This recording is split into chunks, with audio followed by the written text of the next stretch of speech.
Hari ini kita akan belajar kembali kebenaran firman Tuhan. Bapak Ibu buka bersama saya di 1 Raja-Raja pasal yang kedua mulai ayat yang pertama. Ini pesannya Daud sebelum dia meninggal. Dia pesan sama Salomo. Nah, kita akan perhatikan dengan baik. Ketika saat kematian Daud mendekat, ia berpesan kepada Salomo anaknya. Daud tahu bahwa dia mau dipanggil Tuhan. Makanya dikasih pesan penting buat anaknya. Aku ini menempuh jalan segala yang fana. Maka kuatkanlah hatimu dan berlakulah seperti laki-laki.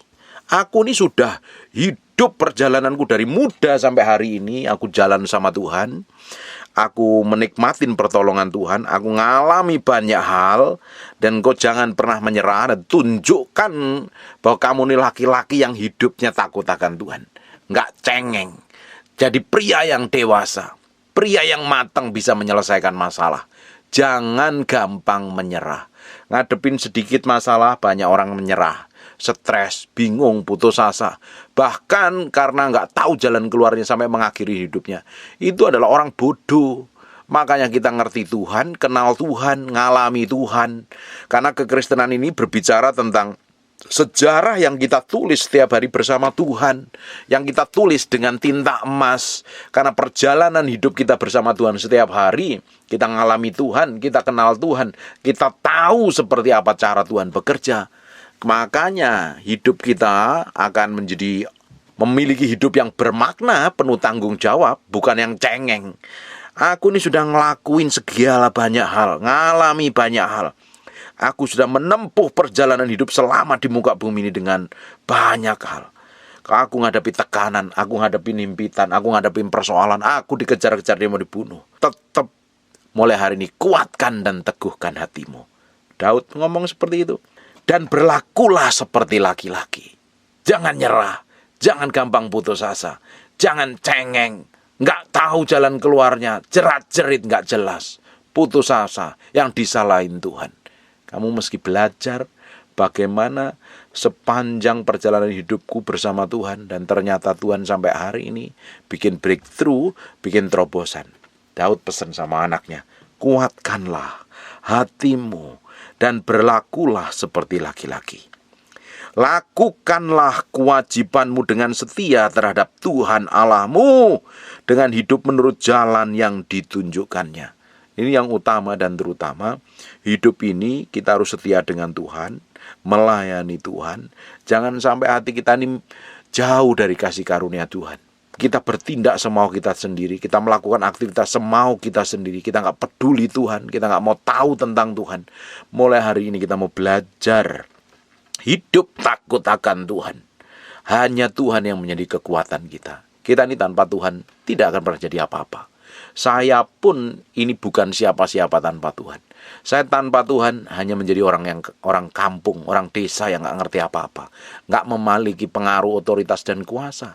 Hanya karena Yesus, hanya karena Tuhan angkat, Tuhan promosi. Makanya kalau Bapak Ibu dipromosi Tuhan, diangkat Tuhan, sadar diri dulunya kamu dari mana. Kalau sampai ini dipromosi dan diberkatin Tuhan, itu kasih karunia Tuhan, bukan karena kuat dan gagah dari apa yang kita perbuat dan kita lakukan. Karena kasih karunia Tuhan. Tuhan mampukan kita. Tuhan buat kita mampu berjalan, dipromosi, diberkati sampai hari ini. Makanya jangan tinggi hati, jangan sombong. Kalau kita nih tahu dari mana kita berasal, dan kita akan menjadi orang yang takut akan Tuhan. Kita ngerti kita ini sebagai manusia harus melakukan segala sesuatu hanya untuk Tuhan, hanya untuk menyenangkan Tuhan. Tanpa Tuhan kita nggak bisa sanggup melakukan segala sesuatu. Hari ini belajar kita menjadi orang yang setia mencari Tuhan. Sungguh-sungguh seperti apa yang dinasihatkan Daud sebelum kematiannya. Lakukanlah kewajibanmu dengan setia terhadap Tuhan. Dengan setia loh. Dalam kondisi apapun tetap setia. Mencintai Tuhan, mengasihi Tuhan. Dalam kondisi apapun, kondisi, kenyataan, kejadian, atau apapun juga, tidak akan pernah mempengaruhi hati kita. Tetap berkobar-kobar mencari Tuhan. Tetap kita lakukan yang terbaik. Kita utamakan Tuhan yang utama dan terutama dalam kehidupan kita. Dengan hidup menurut jalan yang ditunjukkannya. dan dengan tetap mengikuti segala ketetapan perintah, peraturan, dan ketentuannya, seperti yang tertulis pada hukum Musa, supaya engkau beruntung dalam segala yang kau lakukan dan dalam segala yang kau tuju. Bapak Ibu, ada bagian yang harus kita lakukan hari ini, hidup sesuai dengan kebenaran firman Tuhan. Kita berjalan dalam ketetapan ilahi. Banyak orang nuntut Tuhan begitu rupa, tapi dia nggak mau lakukan bagiannya di hadapan Tuhan. Lihat apa yang menjadi bagian Tuhan. Dan supaya Tuhan menepati janji yang diucapkannya tentang aku, yakni jika anak-anakmu laki-laki tetap hidup di hadapanku dengan setia, dengan segenap hati dan dengan segenap jiwa, maka keturunanmu tak akan putus dari tahta kerajaan Israel. Bagian kita adalah melakukan ketentuan Tuhan, hidup sesuai dengan ketetapan Tuhan, hidup sesuai dengan peraturan dan ketentuan Tuhan, hidup ngikutin kehendak Tuhan, berjalan sesuai dengan maunya Tuhan. Itu bagian kita. Bagian Tuhan akan menepati janjinya. Dia akan menepati janjinya bahwa hidup kita akan diberkati, hidup kita akan disertai, hidup kita akan dilindungi. Jangan nuntut Tuhan tapi kamu gak lakukan bagianmu di hadapan Tuhan. Kamu menjadi orang Kristen yang kurang ajar. Sukanya nuntut-nuntut terus, tapi kamu hidup mengacau dan berantakan. Sebenarnya kita nggak tuntut Tuhan pun, Tuhan tetap genapi loh janjinya karena sayang sama kita. Bagian kita itu melakukan kehendaknya. Karena kita mencintai dan mengasihi Tuhan, kita menomorsatukan Tuhan, kita hormatin Tuhan, kita belajar melakukan yang terbaik untuk Tuhan. Tuhan akan lakukan bagiannya memberkatin kita. Memang hobinya Tuhan sampai hari ini memberkatin kita. Tapi kita juga harus belajar mencintai mengasihi Tuhan. Dalam kondisi apapun, dalam keadaan apapun kita harus hormati, kita cintai, kita kasihi Tuhan. Kita utamakan Tuhan. Dan Tuhan sendiri akan campur tangan atas kehidupan kita. Perhatikan lagi nasihatnya Daud sebelum kematian. Dan lagi engkau pun mengetahui apa yang dilakukan kepadaku oleh Yoab anak Zeruya, apa yang dilakukan kepada kedua panglima Israel, yakni Abner bin Ner dan Amasa bin Yeter. Ia membunuh mereka dan menumpahkan darah pada zaman damai, seakan-akan ada perang, sehingga sabuk pinggangnya dan kasutnya kaki berlumuran darah. Ini perhatikan, kita sekarang buka di 2 Samuel pasal yang ketiga ayat yang ke-27. Ketika Abner kembali ke Hebron, maka Moab membawanya sebentar ke samping di tengah-tengah pintu gerbang, seakan-akan hendak berbicara dengan dia. Dengan diam-diam kemudian ditikam nyalah dia di sana pada perutnya sehingga mati, membalas darah Asahel adiknya. Dia karena sakit sakit hati kepada si Abner ini, padahal ini waktu damai, dan Abner ini membela Daud, posisinya Daud. Akhirnya apa yang terjadi? Dia benci dan dendam dengan orang ini pada kondisi damai. Dia takut juga kalau Abner menjadi salah satu panglimanya Daud. Setelah Absalom memberontak, Bapak Ibu nanti baca seluruh 1 Samuel, 2 Samuel, Bapak Ibu akan tahu ceritanya detail ini. Dan dia waktu damai dibunuh. Dan ini jahat sekali loh. Ketika hal itu didengar Daud, kemudian berkatalah ia, aku dan kerajaanku tidak bersalah di hadapan Tuhan sampai selama-lamanya. Terhadap darah Abner bin Ner itu biarlah ditanggung oleh Yoab sendiri, seluruh kaum keluarganya. Biarlah dalam keturunan Yoab tidak putus-putusnya ada orang yang mengeluarkan lelehan. Ini ada konsekuensi dari apa yang dilakukan, dari kesalahan. Yang sakit kusta dan bertongkat, yang tewas oleh pedang atau yang kekurangan makanan. Demikianlah Yoab dan Abisai adiknya membunuh Abner, karena ia telah membunuh Asahel adik mereka di Gibeon dalam pertempuran. Dan berkatalah Daud kepada Yoab, kepada segala rakyat bersama-sama dengan dia, koyakkanlah pakaianmu dan lilitkanlah pada tubuhmu kain kapung, merataplah di depan Abner. Raja Daud sendiri pun berjalan di belakang usungan mayat. Ketika orang menguburkan Abner di Hebron, maka menangislah raja dengan suara nyaring pada kubur Abner, dan seluruh rakyat menangis. Bapak Ibu, ini bahaya. Si Daud berpesan kepada Salomo, ini Yoab ini bahaya ini. Ini orang punya dendam nih. Ini orang hatinya busuk dan jahat nih. Kalau dia dalam waktu damai bisa dia melakukan kejahatan, orang-orang kayak begini kalau ada di sampingmu memerintah dengan kamu, bisa saja suatu hari dia akan mengkhianatin kamu. Makanya dia ngomong begini nih. Perhatikan ayat yang ke-6. Maka bertindaklah dengan bijaksana, dan jangan biarkanlah yang ubanan itu turun dengan selamat ke dalam dunia orang mati. Salomo, kamu mesti ingat loh. Yoab ini pada waktu damai, dia bunuh 2 orang yang gak bersalah. Kalau masa perang oke, ini orang jahat nih. Suatu hari kalau dia bisa jahat melakukan kejahatan seperti ini, kalau dia memerintah dan dia ikut jadi bagian di dalam pemerintahanmu, dia bisa mengkhianatkan. Ini orang jahat melakukan kejahatan di hadapan Tuhan. Engkau harus hati-hati ngadepin orang seperti ini. Berapa banyak dari kita, karena kita ini sakit hati karena pelakuan orang lain, atau saudara kita diperlakukan buruk orang lain, orang tua kita diperlakukan buruk, adik kita atau keluarga kita diperlakukan buruk orang lain, dan kita simpan dendam sama seseorang dan ingin balas, dan itu jahat di mata Tuhan. Kalau kelakuanmu seperti itu, engkau seperti Yoab, dan ujungnya nanti akan ketemu dengan murka Tuhan. Ujung dari kematian Yoab kita akan lihat nanti ya. Bapak Ibu, jangan menjadi orang yang menyimpan dendam. Jangan menjadi orang yang menyimpan kepahitan karena pernah diperlakukan buruk orang lain, sampai engkau pingin balas rasanya. Kalau ada orang memperlakukan buruk, ada orang sikapnya jelek, orang mengkhianati, orang bersikap yang merendahkan kita. Saya udah pernah bahas ini, bagaimana kita bersikap dengan orang model kayak begini. Kita diam saja, tidak perlu membalas. Izinkan Tuhan yang bekerja di dalamnya.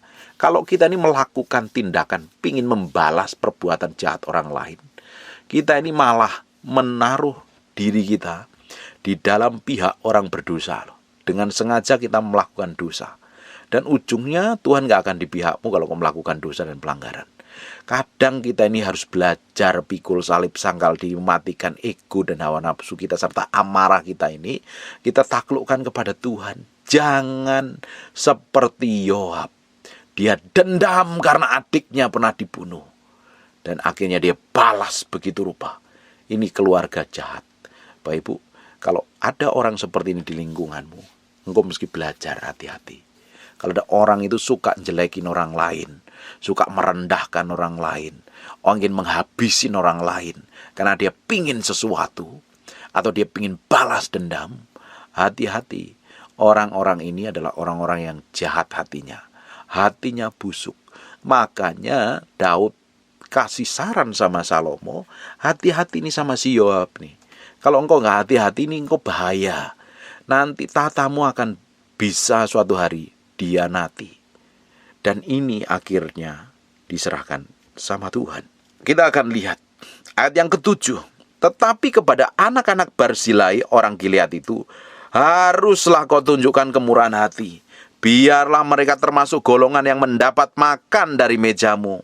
Sebab mereka pun menunjukkan kesetiaannya dengan menyambut aku pada waktu aku melarikan diri dari depan kakakmu Absalom.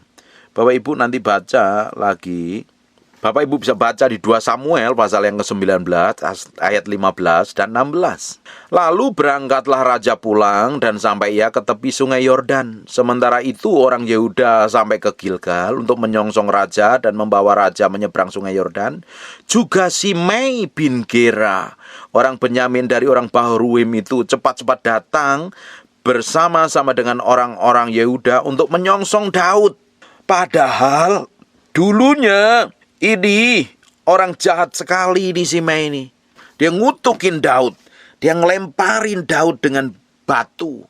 Kata-katanya kasar, kata-katanya jahat. Waktu Absalom memberontak, dia tahu, wah ini Daud mau hancur nih tatanya.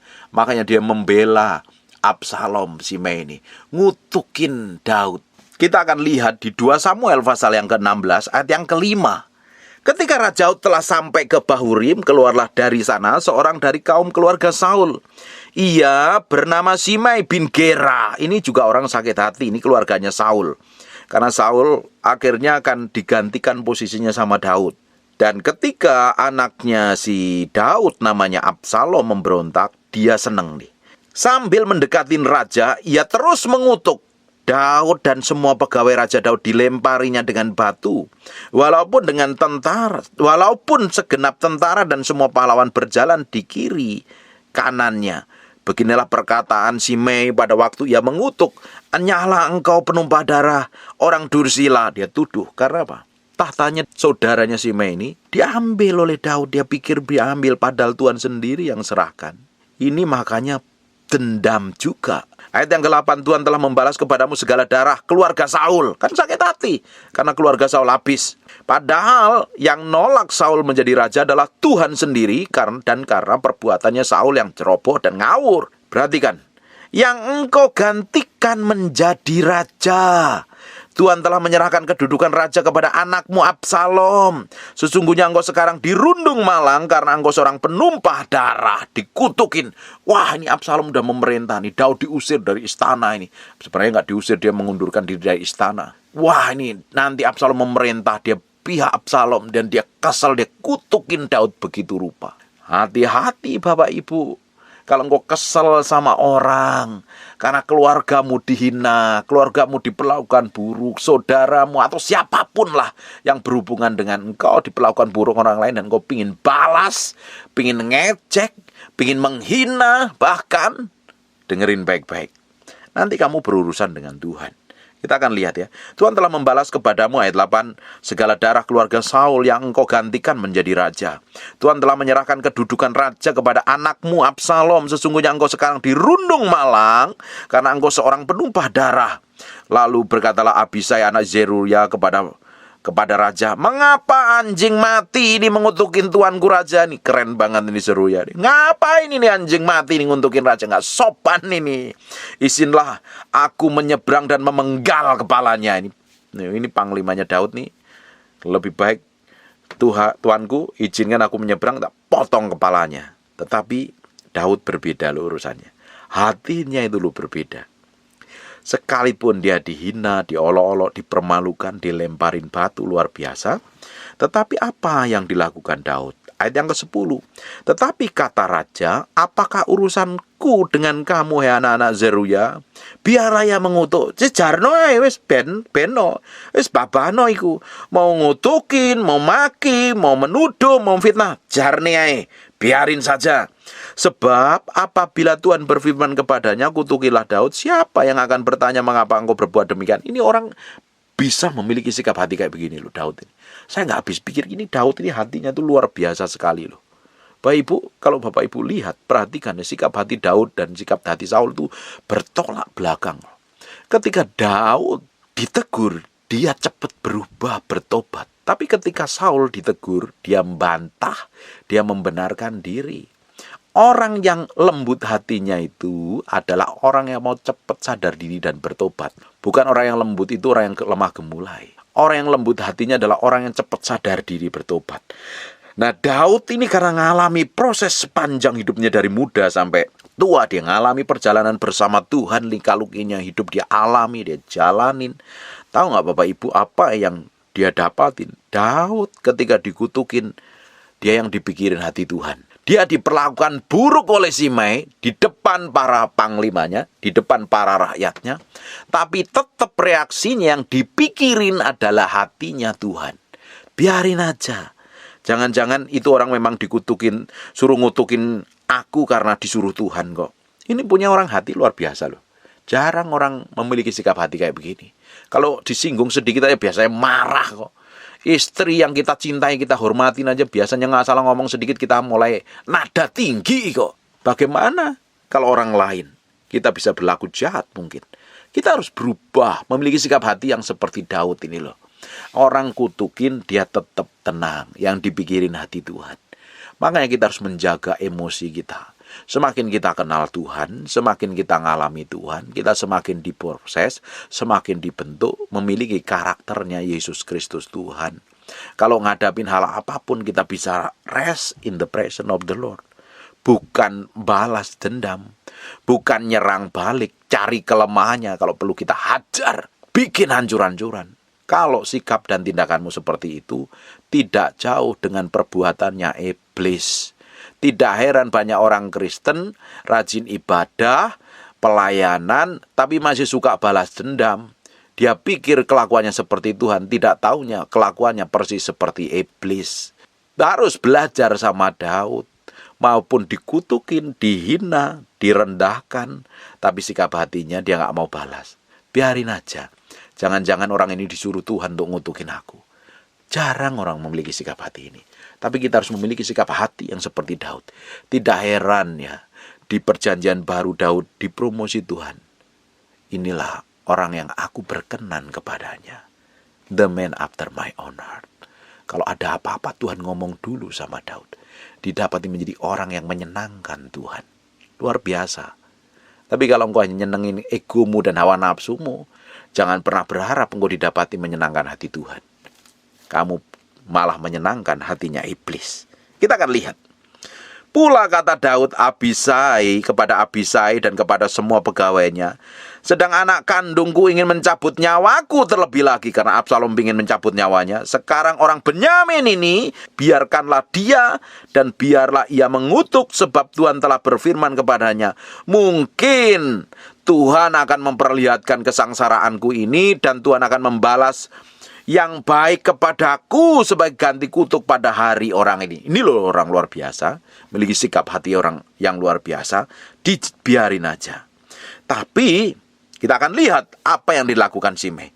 Demikianlah Daud melanjutkan perjalanannya dengan orang-orangnya, sedang Simei berjalan terus di lereng gunung bertentangan dengan dia, dan sambil berjalan ia mengutuk, melemparinya dengan batu dan menimbulkan debu.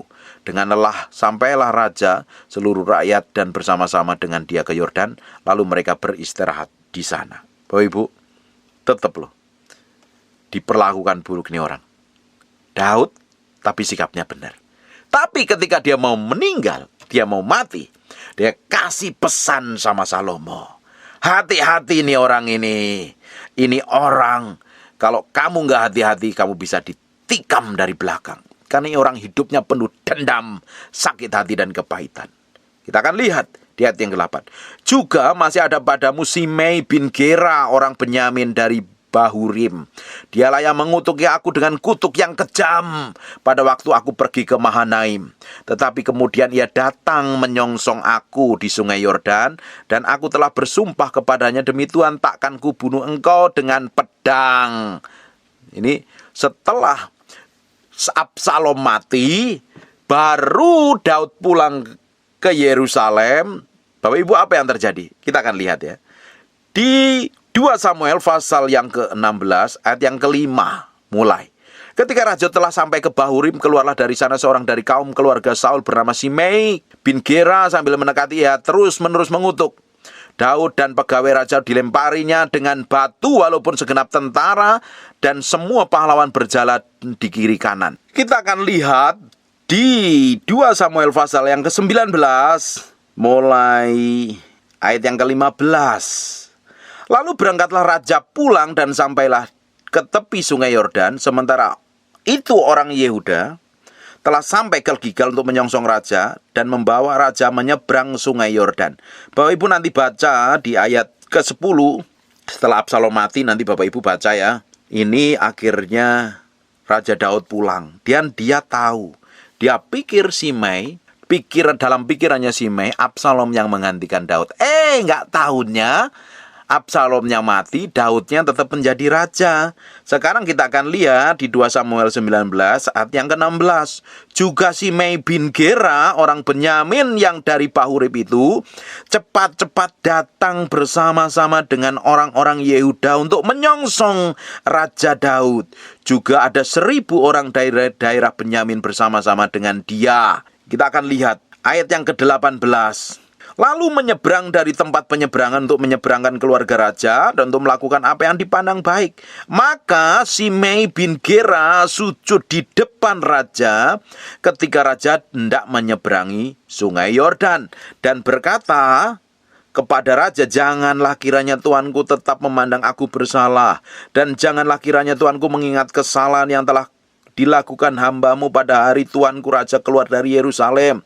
Janganlah kiranya raja memperhatikannya lagi, sebab hambamu ini tahu bahwa hamba telah berbuat dosa. Dan lihatlah, pada hari ini aku telah pertama-tama datang dari seluruh keturunan Yusuf untuk menyongsong tuanku.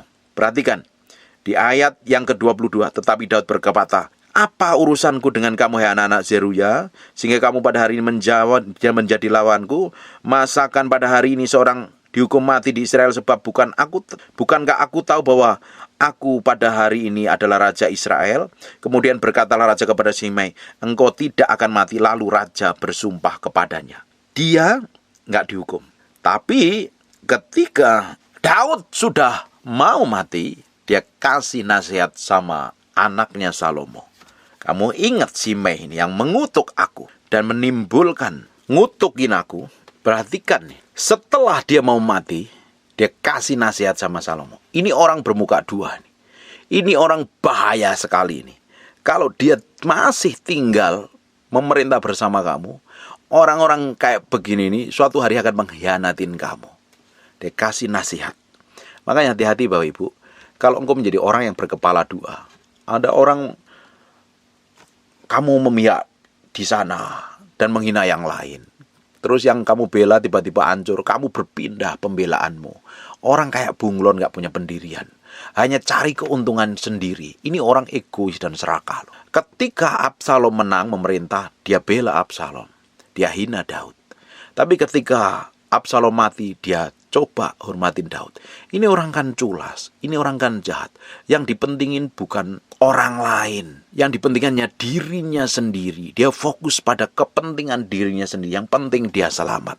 Kalau Bapak Ibu dikelilingi dengan orang-orang berkepala dua seperti ini, dia jadi bunglon, dibela sana dan bela sini hanya untuk kepentingannya. Nanti kalau engkau punya bisnis, punya pelayanan, bangun apapun, pasti akan jadi pengadu domba. Ini orang serakah dan tamak. Makanya Daud kasih tahu, warning sama Salomo, hati-hati nih Simei dan keluarganya ini. Suatu hari dia bisa tusuk kamu dari belakang ini. Kalau kelakuannya jahat kayak begini. Seperti si Yoab juga lakukan yang sama.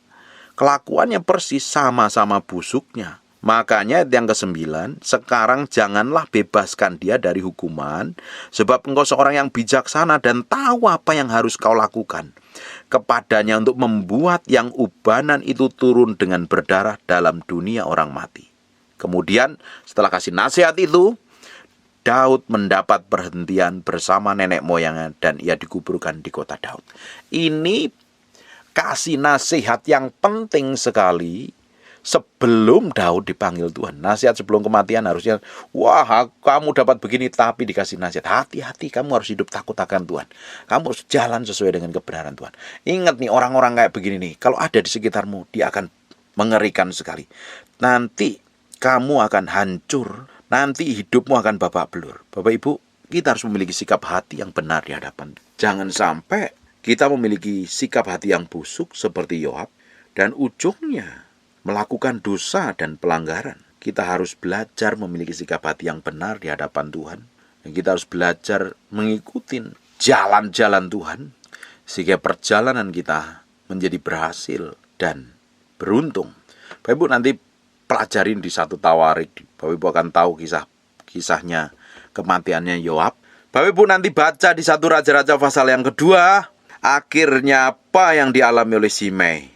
Kalau nggak salah saya pernah khotbahin ini. Di 2 Raja-Raja pasal yang ke-1 Raja-Raja pasal yang kedua, ayat yang ke-46. 1 Raja-Raja pasal yang kedua ayat 46. Raja memberi perintah kepada Benaya bin Yoyada, lalu keluarlah Benaya, dipancunglah Simei sehingga mati. Demikianlah kerajaan itu kokoh di tangan Salomo. Saya ini kalau nggak salah pernah khotbahin, Bapak Ibu bisa cari sendiri di YouTube. Saya lupa judulnya apa, tapi saya ini pernah khotbahin tentang kematiannya Simei. Nah, kita harus memiliki sikap hati yang benar mulai hari ini. Apa yang dinasihatkan Daud kepada Salomo itu hal penting. Dan itu menjadi pelajaran buat kita. Jangan hari ini engkau fokus pada dirimu sendiri. Kalau orang itu fokusnya pada diri sendiri, dia nggak peduli lo dengan Tuhan. Masa bodoh dengan Tuhan. Yang dipentingin adalah dirinya sendiri. Pokoknya aku, diriku, dan saya. Dan keluargaku. Orang mentingin egonya, mentingin hawa nafsunya. Hidupnya penuh dengan dengki, penuh dengan kebencian, gampang tersinggungan, gampang marah, gak terimaan, pingin balas dendam. Nanti kau seperti Yoab. Dan orang penuh iri hati. Kalau Simei ini ngerti harusnya bagaimana Daud bikin kesalahan, dan Tuhan sendiri ngomong sama Saul, bahwa tahtanya akan digantikan, harusnya dia sadar. Tetapi keluarganya nggak terima. Wah, ini Daud ini ngerebut tahtanya Saul ini. Nggak bener ini. Makanya ketika anaknya memberontak, dia kutukin. Wah, syukurin. Hati-hati. Kepada siapa kita maki-maki orang, kepada siapa kita menjelekkan orang, ngomongin orang, hati-hati. Jangan-jangan yang kamu katain itu adalah orang yang posisinya benar di hadapan Tuhan. Apalagi dia yang diurapin Tuhan. Memang kalau ada orang bikin kesalahan, jangan keburu ngomong, jangan keburu menghakimi. Biar orang yang salah itu kalau dia anak Tuhan, biar dia sendiri berurusan dengan Tuhan. Bukankah Harun dan Musa, bukankah Miriam dengan Harun ngatain Musa? Padahal dia punya hak untuk ngatain adiknya karena adiknya bikin kesalahan. Tapi posisinya Musa itu benar di hadapan Tuhan. Bapak Ibu, apa yang terjadi kemarin yang kita udah bahas itu? Miriam kena kusta dan Tuhan marah kepada Miriam dan Harun. Jangan sampai kita ini kepancing untuk ngutukin orang karena kita benci, karena kita kesel, kita dendam, kita nggak suka, kita kata-katain, kita rendahkan. Hati-hati, kalau yang kamu kata-katain adalah orang yang diurapin Tuhan, kamu berurusan sendiri dengan Tuhan.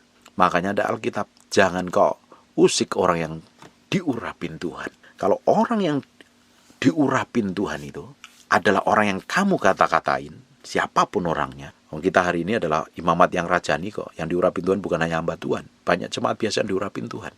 Kalau posisimu benar di hadapan Tuhan, Tuhan menjadi pembelamu dan Tuhan ada dalam pihakmu. Nah, tapi kalau tanpa sadar atau disengaja kita ngata-ngatain orang, nggak tahunya orang itu hubungannya dekat dengan Tuhan. Dia benar di hadapan Tuhan. Kamu berurusan dengan Tuhan. Hari ini belajar, jaga hati, jaga mulut, jaga sikap. Kita belajar dari apa yang dinasihatkan Daud sebelum kematiannya sebagai pelajaran yang berharga. Mencintai Tuhan, menomorsatukan Tuhan. Hidup benar di hadapan Tuhan. Belajar melihat orang-orang di sekeliling kita. Jangan sampai kita memiliki karakter seperti Yoab. Karakter dan kelakuan seperti Simei. Kalau ada orang di sekitarmu, orang-orang kayak begini, ini orang akan suatu hari akan menghancurkan hidupmu. Karena yang difokuskan adalah dirinya sendiri. Dia nggak pentingin tujuan hidupmu atau tujuan orang lain, atau mentingin tujuan Tuhan. Dia fokus pada dirinya sendiri. Orang-orang kayak begini akan selalu bikin trouble, akan selalu bikin masalah.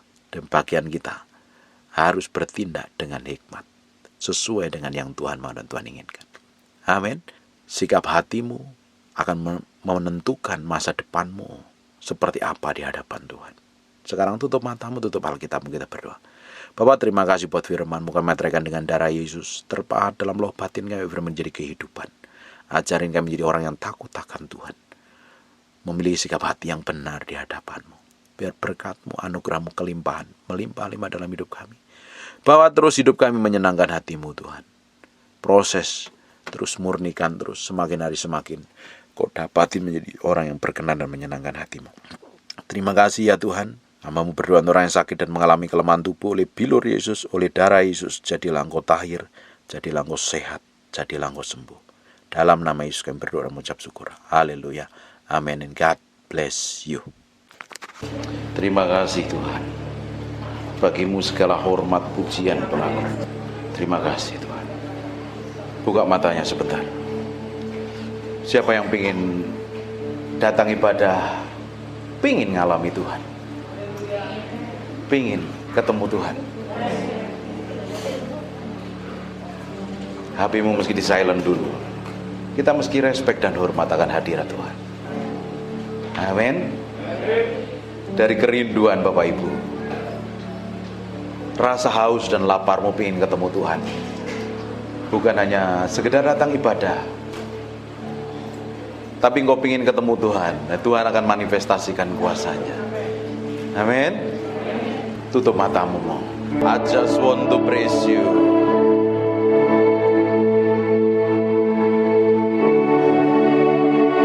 Aku berdoa ada urapan Tuhan sedang turun dalam ruangan ini.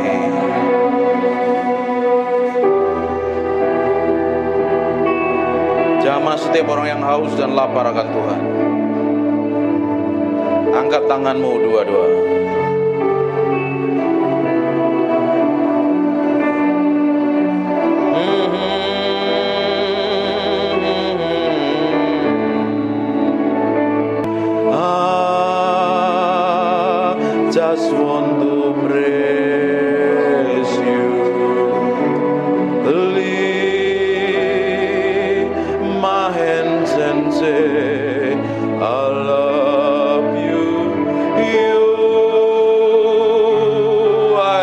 everything to me, and I exalt your holy name, and I exalt your holy name, and I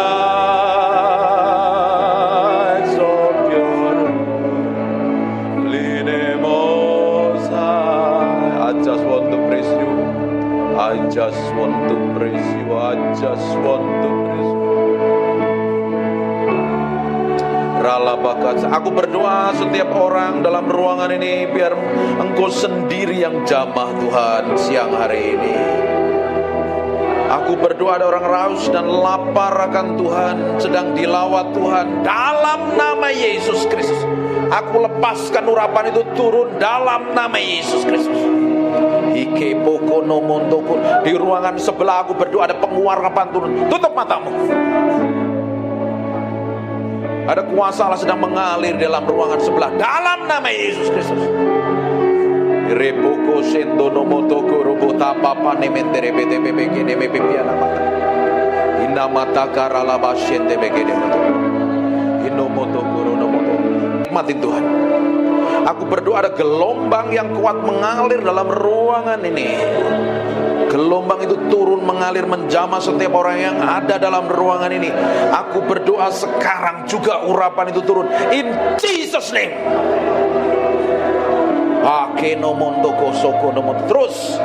Terus pengurapan itu semakin kuat jamah dan urapi, bahwa mereka mengalami pengalaman pribadimu dengan ajaib dan dahsyat.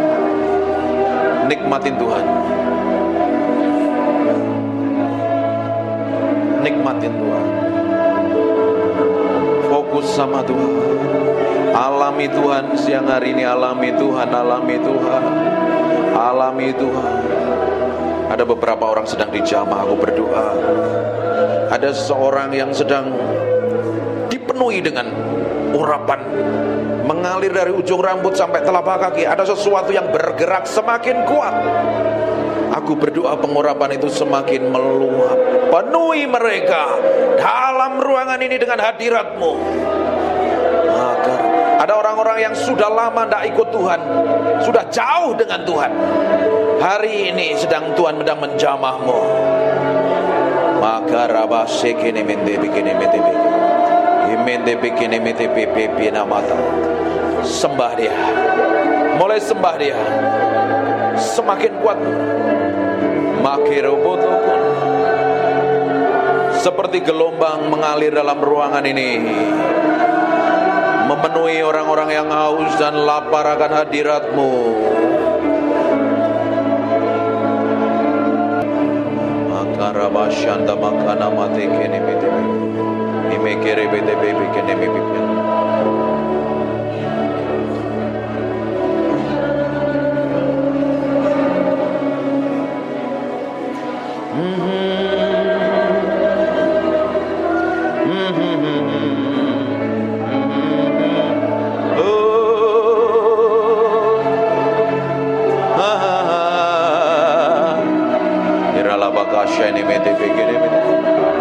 Ini bagian-Mu Tuhan, Engkau sedang menjamah umat-Mu.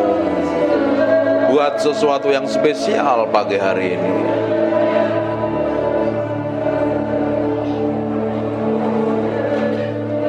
I just want to praise You. Lift my hand. I love You. You are everything to me, and I exalt Your holy name, and I exalt Your holy name, and I exalt Your holy name, Most High. Terima kasih Tuhan. Biar pengurapan-Mu tetap hadir dalam ruangan ini. Kami hormati Engkau, kami hargai Engkau. Engkau yang layak dipuji dan disanjung. Di pengurapan roh hikmat, wahyu dan pengertian tetap tinggal di antara kami. Dalam nama Yesus. Haleluya. Amin. Silakan duduk kembali. Breathe upon me. Come breathe upon me, breath of God. Matiin handphone. Breathe upon me, Spirit of the Lord, as I lift my hand in surrender to your name, Most High. I'm yielding to your Spirit, walking in your love. Jesus, I adore. Jesus, I adore. Ada anak kecil bisa di kamar sebelah, ruangan sebelah. Jesus, I adore your holy name.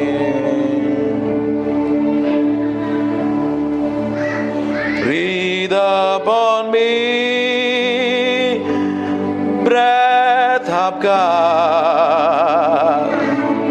Breathe upon me, Spirit of the Lord, as I lift my hand in surrender to your name, Most High. I'm yielding to your Spirit,